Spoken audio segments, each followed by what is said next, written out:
अमरावती लोकसभा निवडणुकीकडे संपूर्ण राज्याचंच नव्हे तर देशाचं लक्ष लागले होते. कारण का महायुतीमधील घटक पक्ष म्हणजे आमदार बच्चू कडू यांनी प्रहारचा उमेदवार नवनीत राणा यांच्या विरोधात दिला होता. नवनीत राणांना कुठल्या परिस्थितीत पाडणारच अशी भूमिका आमदार बच्चू कडू यांनी घेतली होती. आता अखेर नवनीत राणांचा पराभव झालेला आहे आणि याच विषयावर माझ्यासोबत बोलण्यासाठी प्रहारचे अध्यक्ष आमदार बच्चू कडू आहेत.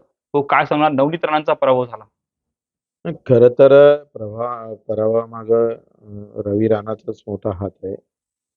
रवी राणाची वर्तणूक, त्यांचं प्रत्येकासोबत केलेले वाद, पण काही जण आपल्या कर्माने पडतात.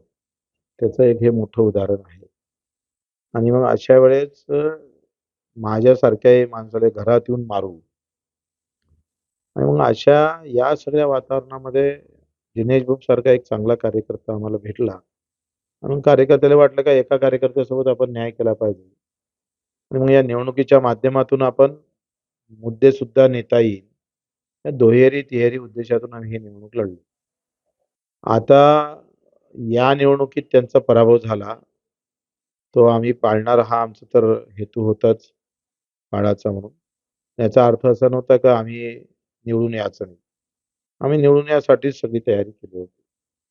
पण एकंदरीत मोदीजींच्या बाजूनं घेणारं मतप्रवाह होता आणि मोदीजींच्या विरोधातला मतप्रवाह होता. अशामध्ये आमचं जे काही उमेदवार मागं पडला, तर आम्ही म्हटलं होतं का या जाती धर्माच्या लढाईमध्ये एकंदरीत शेतकऱ्यांचे आणि मजुराचे मुद्दे मागं पडणार आणि ते इथे झालेलं दिसतं.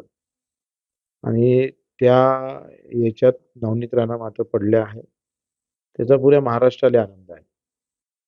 कारण त्यांची वर्तणूक जर एकंदरीत पाहिली, तर ती एक खासदार म्हणून, आमदार म्हणून रवी राणा ज्या पद्धतीनं बोलतोय, ती लोकांना कोणालाच पटली नाही. जसं आता हनुमान चालीसा असेल किंवा बाकीच्या गोष्टी असेल, त्या सगळ्या साधं श्रेय घेण्याचं काम, 5,00,000चं हे भूमिपूजन स्वतः करायला खासदार जाणार असाल आणि ते दुसऱ्यानं आणलेलं काम, तर हे परिणाम त्याचे भोगावे लागले. तुम्ही एक सांगा का भाजपचे सगळे पदाधिकारी नवनीत राणांच्या विरोधात होते आणि त्यांनी मागणी केली होती का नवनीत राणा सोडून कोणालाही तिकीट द्या. म्हणजे याचा एक जर आपण विचार केला, तर भाजपच्या पदाधिकाऱ्यांनी विरोध केलाच होता ना. सगळ्यांनीच विरोध केला. हे सगळे कारणं एकत्रित होऊन त्यांचा पराजय झालेला आहे.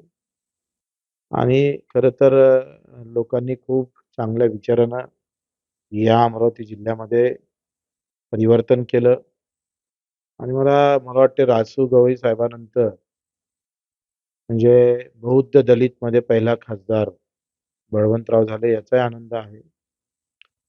अ, कारण ज्यांची संख्या जास्त आहे आणि त्या इतक्या वर्षानंतर पहिल्यांदा ही कलटणी बसली.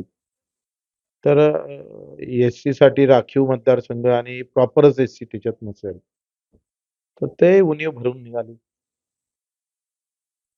आता विधानसभा निवडणूक असणार आहे. पुढील बडनेरा लोकसभामध्ये बडनेरामध्ये जर आपण पाहिलं तर रवी राणा आहे. पुढचा टक्कर रवी राणा असेल.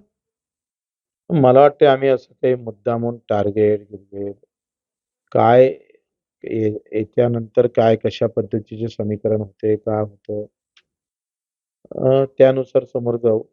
एक मात्र नक्की आहे का रवी राणा आणि आमची मैत्री कधीच होऊ शकत नाही. तो आणि आम्ही एका पंक्तीत कधीच बसू शकत नाही.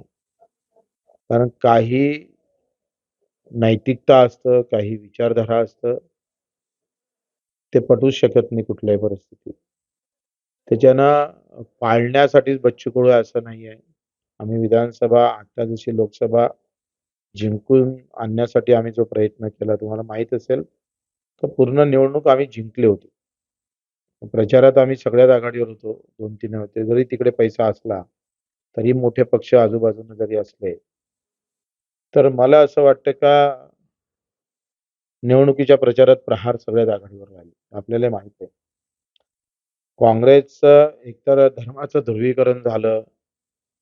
भाजपला हिंदू मतं बहुसंख्येनं पडले आणि काँग्रेसला मुस्लिम आणि बौद्धांचे बांधवाचे वोटिंग खूप ताकदीनं पडले. एकंदरीत जर आज आकडा घेतला तर 3-3.5 लाख, 3 लाख जर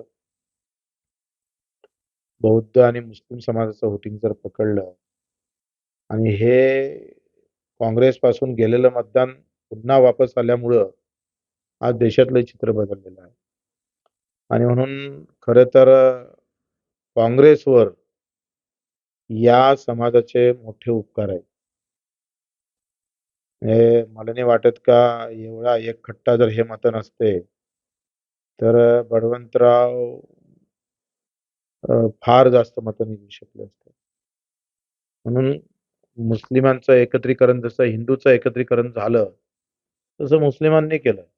बौद्ध समाज बांधवांनी पण केलं. आणि काही इतर ज्यांना विचारानं न पटणारे लोकं, वैचारिक ज्यांची बांधिलकी आहे, त्यांनी बळवंतांना होत मारलं.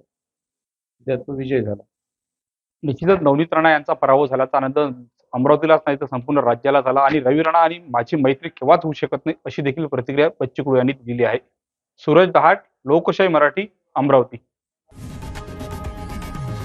लोकशाही मराठी ऐका, पहा, जागरूक रहा.